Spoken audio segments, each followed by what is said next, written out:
Dok, kau nak tengok api tak? Habibi, welcome to Ada RM200. Jom kita makan sini. Macam sedap ya. Cukup ke? InsyaAllah cukup. Dengan tingkat yang ke? Tiga hari kedua boleh silakan. Sini boleh muat berapa orang bang? Kalau full capacity dalam 300 orang. RM200 je. Cukup tak untuk 4-5 orang makan? Boleh bang. Abang ambil dulu. Saya harapkan memang payung ni. Ada niti. Ada ni ni tiap bang? Niti ni kalau bahasa kita tertarik lah. Macam tertarik.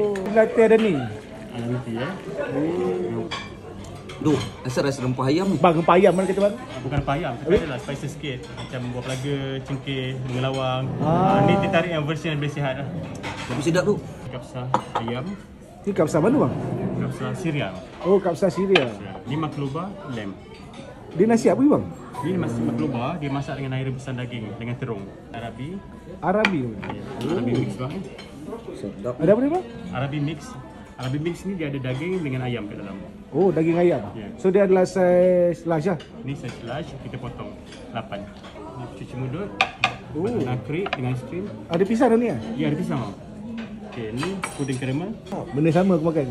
Aku tak? Oh ya, aku makan nasi lauk kambing ni. Sedap bang, macam nak buka masuk kedai ya. Ha, kita ajar buat. Kira lagi. Oh, ayam kapsa bang. Ayam kapsa. Memang kan sedap. Orang belanja. Orang belanja. Wah ni makan apa ni? Makan banana crepe. Suka sedap. Sedap. Baloi kat 200. Boleh.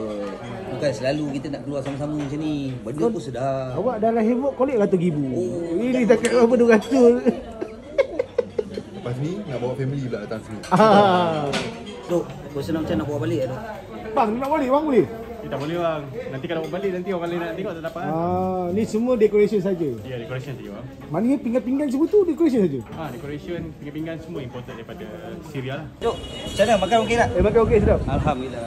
Dah kali belanja lagi Pasti. Awak kata RM1,000 bang dalam heboh. Jangan macam tu.